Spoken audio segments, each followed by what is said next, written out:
안녕하세요. 은행 텔러 강의를 맡게 된 박정호라고 합니다. 오늘 이 시간부터요, 근 30여 강에 달하는 내용들을 가지고 은행 텔러를 자격증을 취득하시는 분들을 강의를 맡게 된 박정호인데요. 은행 텔러라는 것은 은행 직원으로서 대부분의 고객을 창구에서 직접적인 맞닥뜨리는 바로 그런 분들이 갖춰야 될 기본 소양들을 갖추고 있는지를 확인하는 시험입니다. 사실 대기업들, 은행 금융지주 회사들은요, 은행 텔러라는 직군을 따로 뽑고 있습니다. 하지만 은행 텔러라는 직군으로 입사를 하게 되면, 예를 들어서 계속 승진에 문제가 있다든가 그렇지는 않습니다. 물론 일반적인 행원들과 달리 텔러 직군으로 따로 입사를 하게 될 경우에는 입사 첫 스타트는 좀 차별이 있는 게, 차별이라기보다는 차등이 있는 것이 분명한 사실입니다. 근데 이렇게 생각하셔야 돼요.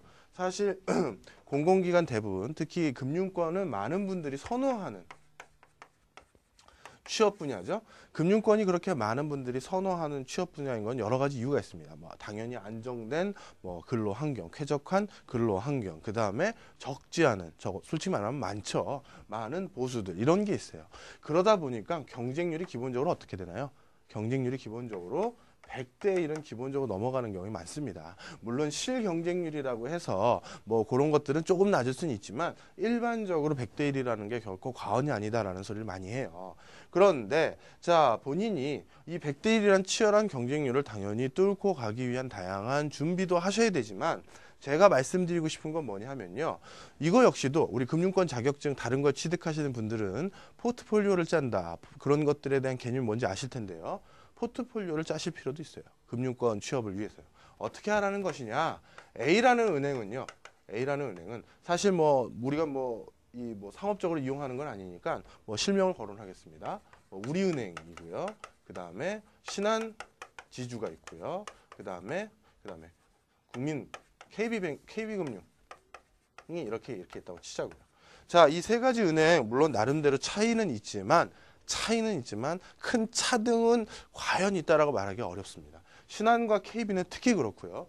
우리금융 같은 경우는 아직까지는 대주주가 국가라고 봐야겠죠. 지금 공공기관이 출자한 것으로 인수되어 있는 상태니까요. 그렇긴 하지만 사실 큰 차이 없어요. 따라서 어떻게 하라는 것이냐? 포트폴리오를 짜라는 말씀이시죠. 이 100대 1의 경쟁을 뚫고 내가 다 합격을 한다고 꼭 보장할 수는 없지 않습니까? 그죠? 따라서 이 두 가지 직군은 일반 행원 직군으로 예를 들어서 지원을 했다. 그러면 이거는 텔러 직군으로도 지원해 볼 수도 있는 거예요. 그죠? 따라서 텔러 직군은 내가 직군을 스타트는 좀 낮게 시작한 다음에 2년이든 뭐든 해서 텔러 직군으로 들어가신 분들에게 다시 정식 행원이 되는 어떤 그런 시험을 또 통과할 기회를 줍니다. 그렇게 해서 통과가 되면 또 똑같은 거예요. 따라서 그렇게 포트폴리오를 짜기 위해서 텔러 직군으로도 하나 들어가 보직하다라는 점을 좀 말씀을 드리고 싶습니다. 그래서 무조건 내가 하향 다 안전 지원하겠다, 그것도 전략일 수도 있고요. 난 자신 있다, 상향 지원하겠다라는 것도 물론 전략일 수 있습니다. 하지만 은행 텔러라는 것이 일종의 뒷부분에 저희도 배우겠지만 해칭의 역할을 할 수 있다라는 점을 꼭 기억을 해두시고, 그래서 이런 자격증을 취득하고 나서 이런 메이저 금융사가 아니라 외환이라든가 그 밖에 다른 SC제일은행이라든가 이런 데 쓸 때는 내가 텔러 직군을 한번 써보고 싶다라고 하시면 얼마든지 또 활용할 수도 있는 것이죠. 아니면 텔러 직군으로만 노리시는 분들은 당연히 취득해야 되는 지식이고요. 자격증이고요. 자, 오늘은 그 첫 강의로 금융경제 일반에 대해서 먼저 말씀을 드리겠습니다. 이제 각 과목마다의 특성이라든가 출제 비중 같은 것이야 인터넷상에서 많이 나오시겠지만, 제가 또 별다르게 언급해 드릴 것들은 중간중간 언급을 해 드리고요. 바로 강의로 들어가면서 기본적인 금융에 대한 전반적인 이해를 다루는 1번 과목부터 진행을 하도록 하겠습니다. 저희 교재 보시면요, 제일 먼저 나온 것이 금융 일반이라고 되어 있습니다. 금융업이 무엇인지에 대한 기본적인 정의부터 알고 있어야겠죠. 사실 이 부분은 나중에 면접에서도 많이 물어봅니다. 금융기관이 뭐 하는 곳인지 아세요? 딱 그렇게 물어봅니다. 그럼 워낙 요즘 많은 일들을 담보하고 있잖아요. 그리고 고객의 평생을 함께하는 동반자입니다. 이렇게 캐주얼하게 답변하시는 분들도 있는데, 금융에 대한 보다 사전적 정의에 가까운 내용은 돈의 융통과 관련된 행위를 금융이라 불러요. 돈, 다른 말로 하면 자금의 융통과 관련된 행위. 그러니까 돈을 빌려주고 빌려주고 빌리는 그런 행위와 관련된 것이죠.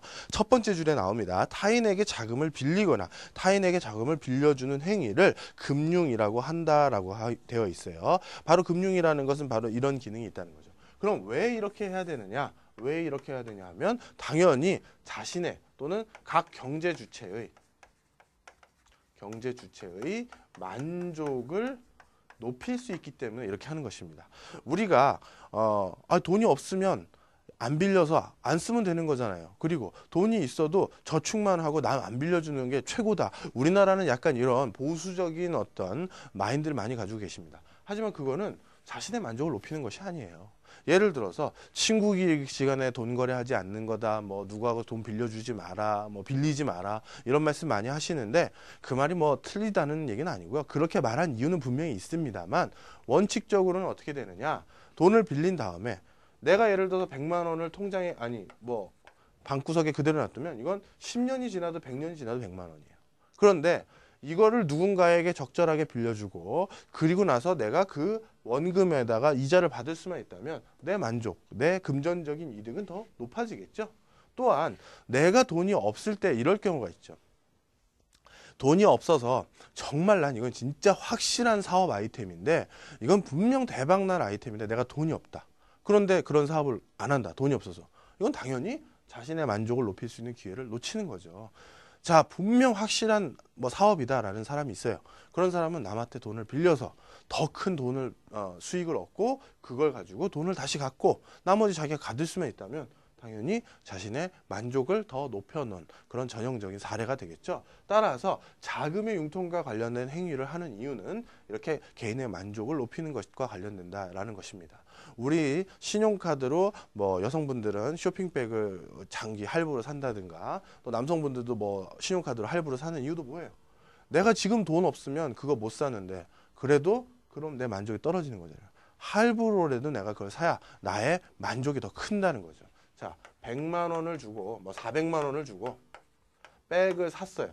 그럼 400만 원 현금 지출한 거보다 그 백 하나를 얻은 그 값, 백을 하나 산 그 값, 그 자기의 만족이 더 크기 때문에 그걸 한 것이죠. 따라서 돈을 빌린다든가 빌려준다든가 이런 건 경제 주체의 만족과 관련된 내용이다라는 것입니다. 근데 문제는 이제 두 번째에 있어요. 2번 보시면 금융거래에서는 실물 경제에 비해서 실물 거래, 그러니까 실제 물건들을 오고 가는 거래에 비해서 어떤 현상이 일어나기 쉬우냐 하면 역선택과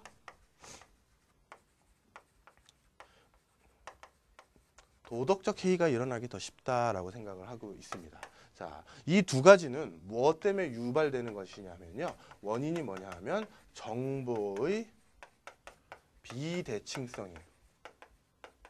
그러니까 어떤 두 사람이 정보를 서로 똑같은 수준으로 가지고 있지 않은 거죠. 자, 그러면 역선택과 도덕적 해이는 어떻게 구별하느냐? 우리 시험 문제 출제할 때는 이 기준으로 구별하시는 게 좋아요. 역선택은요. 거래 성사 전에 일어나는 것이고요. 도덕적 해이는요. 거래 성사 후에 일어나는 것이 도덕적 해이입니다. 자, 한번 말씀을 드릴게요. 역선택의 대표적인 방식은 뭘 말하는 거냐면 뭐가 거래 성사 전에 일어나는 거냐? 이런 거예요. 바람직한 경제 주체가 아니라 바람직하지 않은 경제 주체와 거래를 체결할 가능성이 높아지는 걸 역선택이라고 해요. 즉 바람직하지 않은 경제 주체와 거래할 가능성이 높은 게 역선택입니다. 자, 도덕적 해이는요. 거래 성사 후에 나타난다고 말씀을 드렸죠. 거래 성사 후라는 건 뭐냐면 거래 후에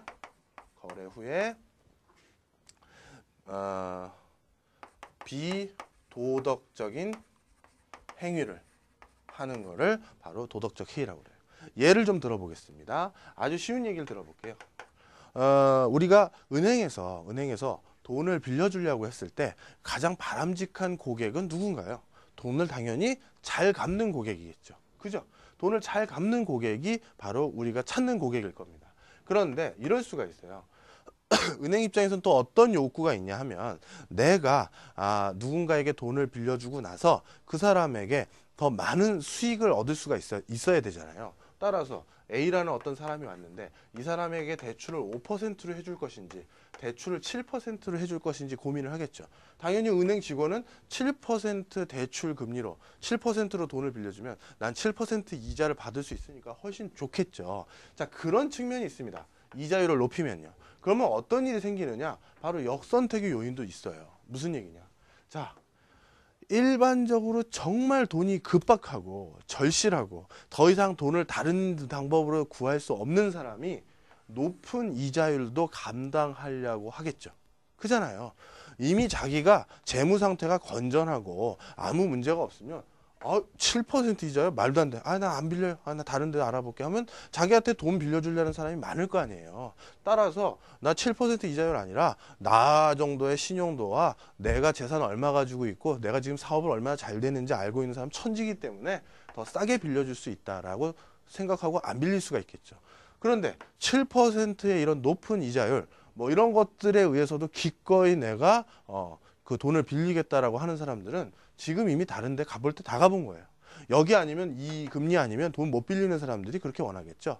따라서 금리를 높일 경우에는 거래 성사에 바람직하지 않은 경제 주체가 거래할 가능성이 있죠. 즉, 왠지 재무 상태가 불안전해서 돈을 잘 못 갚을 것 같은 사람과 거래할 가능성이 높아지는 겁니다. 바로 이런 선택이 이런 상황에 놓인 것을 역선택이라고 해요. 자, 이런 거는 거래 성사 전부터 일어나는 것이죠. 거래 성사하기 전에 이미 그 사람 바람직한 사람이 아니라 바람직하지 않은 사람과 거래할 유인이 커진 것이니까요. 그죠? 자, 그럼 도덕적 해이라는 것은 뭐냐? 거래가 된 후에 발생하는 비도덕적 행위예요. 아까 말씀드렸던 7% 높은 금리를 가지고 돈을 빌렸던 사람이 있다고 치자고요. 아니 뭐 낮은 금리는 상관없어요. 돈을 빌리고 났는데 이 사람이 많은 돈을 빌렸다. 그럼 어떨 수가 있습니까? 배째가 가능한 거죠. 뭐냐 하면 은행이 내가 돈을 안 갚으면 어차피 그 돈 다 떼이는 거잖아요. 난 감옥 가면 그만이야. 넌 돈 떼이고 배째 이렇게 나가는 거예요. 그러면 은행은 어떻게 하느냐? 그러지 마시고 상환 기간을 돈을 갚는 기간을 연장시켜 줄 테니까 어떻게든 갚아달라. 뭐 이런 식으로 다시 뭐 유도할 수밖에 없는 상황이 놓였다든가 이럴 수 있잖아요. 특히 내가 갚아야 될 돈이 엄청 크다. 대표적으로 그런 게 어디예요? 대기업이나 엄청난 돈을 빌린 사람들이 그럴 수가 있습니다. 이런 사람들은 배째 나 돈 없어 그러면 은행에서 돈을 더 빌려줄 수밖에 없는 구조 예전에 분명히 있었습니다. 따라서 그런 형태들이 바로 도덕적 해이예요. 이건 언제 일어난다? 거래 성사 후인 거죠. 거래가 체결된 뒤에 이미 내가 키를 주고 있다. 그러니까 너가 내 말을 들어야 된다. 이런 식으로 바뀌는 게 역선택과 도덕적 해이 차이를 그렇게 잡으셔야 된다는 거죠. 자, 그래서 주로 일어나는 역선택과 도덕적 해이가 금융거래에서 목격이 될 수 있는데 그 역선택과 도덕적 해이의 근본적인 발생 원인은 뭐다? 바로 정보의 비대칭성이라는 거죠. 왜 그럴까요?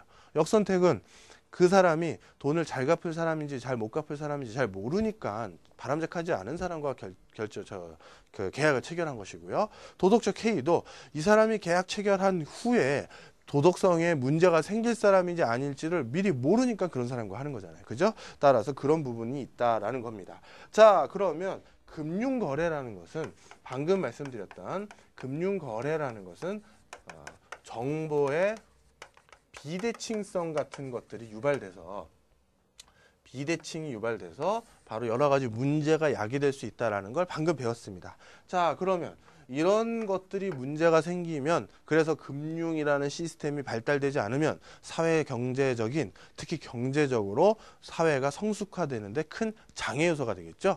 기업하려는 사람들은 제때 편하게 돈을 빌릴 수 있어야 되고 각 경제 주체도 돈을 믿고 맡길 때 또 믿고 빌릴 때가 있어야 되는데 그러지 못한다. 정보의 비대칭 상황으로. 그런 문제가 돼서 금융업이 발달이 안 되거든요. 따라서 이런 부분들, 요거 말고도 몇 가지가 있습니다. 이런 거 말고도 거래 비용의 절감, 이런 이유들로 인해서 여러 가지 제도적인 장치로 금융에서 발생할 수 있는 문제점을 보완하고 있어요. 그게 바로 금융제도가 탄생하고 필요하게 된 근본